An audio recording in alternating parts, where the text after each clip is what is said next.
This is Thames Television.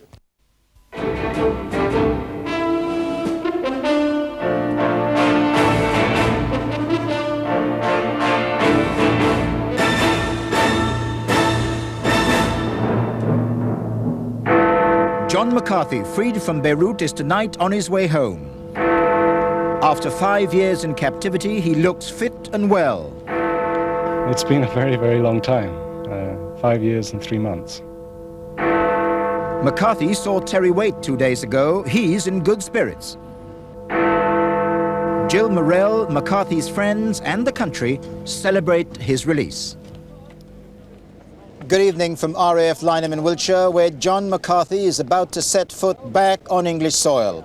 He'd been held in Lebanon for 1,943 days, more than 5 years. A very, very long time, he described it today, soon after Islamic Jihad let him go this morning.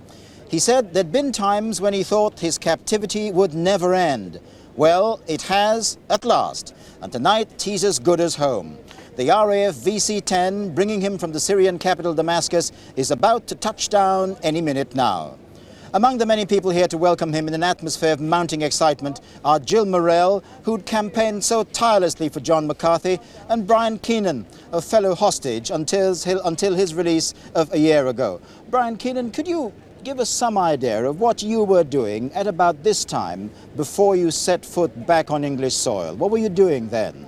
Yes, I can remember quite distinctly. I had a bunch of newspapers on my knee, furiously reading what was happening in the world, desperately answering. I think you better come in. You better come into shot. I'm not too sure. Come on, here you are. Right. That's it. What were you doing, and what would John be doing then? I think as I saw him today, and I noticed he was quite confident, quite astute, but there was times when he made references to his friends still there, that you could see the anguish. I assume he will know something of what might be waiting for him, and you were looking at newspapers about all the events you had missed. Desperately reading the newspapers, furiously asking questions. Why did this happen? What happened? What caused this? Asking questions of my sisters and friends, just to try and fill my head and squeeze out all the emotion of the great void. Sure. Well, Brian, we hope to be hearing from John McCarthy himself about what he's been doing. He's already brought news to the Church of England envoy, Mr. Terry Waite, and the American hostages, Mr. Terry Anderson and Mr. Tom Sutherland, are in good health, and they were in good spirits when he left them 2 days ago.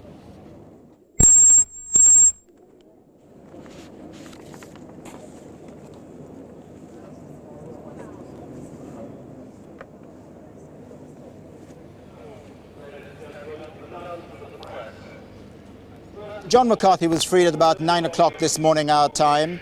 He was handed over to the Syrians in Lebanon and by his captors, Islamic Jihad. The Syrians took him under army escort to Damascus and then to the British Embassy and to the reunion with his father. Now, our Middle East correspondent, Brent Sadler, has all the details of a memorable day.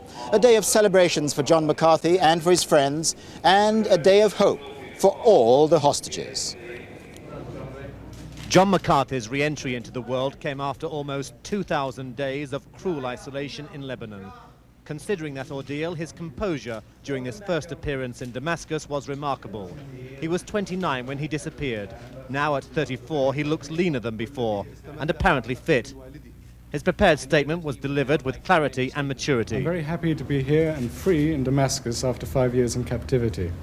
And I would like to thank my hosts here at the Syrian Foreign Ministry for their warm welcome, and thanks to the Syrian army for their help in escorting me here from Beirut this morning. I'm happy to be able to tell the families of the American hostages, Terry Anderson and Tom Sutherland, and of my fellow Briton Terry Waite, that when I left them 2 days ago, that they were in good health and in good spirits, and that our living conditions recently are tolerable and I think we could call them good. The ambassador kindly mentioned my strength of character. I will refer back to the two Americans and to Terry Waite, and would say that whatever strength I've had to endure the past 5 years has really come from those men. And before them from Brian Keane and Frank Reed, who I was also held with. I spoke yesterday at great length with my captors. I was held by the group called Islamic Jihad. They have given me a letter which they wish me to deliver personally to the United Nations Secretary General Perez de Cuellar. I understand that the letter seeks the Secretary General's help in arranging a release of all prisoners and hostages being held in Lebanon and for those held in Israel.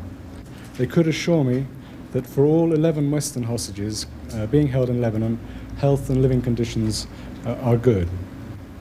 I would like to thank all those people who have done so much on my behalf over the past 5 years, my family, my friends and colleagues, and all those people who have supported those campaigns, and many of whom I don't know, but I know that thousands have taken part, and my heart is very grateful for all those efforts. And also for the efforts of, the efforts of the Anglican Church, whose primary envoy, Terry Wade, of course, gave his freedom on our behalf.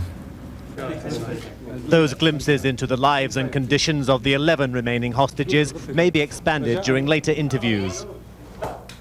In Beirut, John McCarthy's Lebanese television crew from WTN, who were with him at the time of the kidnap, interrupted their reporting of the event to celebrate. And hostage wife Jean Sutherland, also in Beirut, was delighted for the McCarthy family. It's a wonderful feeling for him and his family. And it's a bit like there's a bit of Tom released too, along with him. This was the fastest and most uncomplicated delivery of a Beirut hostage to the Syrian capital. And if diplomatic predictions are accurate, another hostage may soon follow. Reunited with his father and brother, he must now begin the process of arduous readjustment and live with the knowledge that his mother's dying wish to see her son free will never be fulfilled.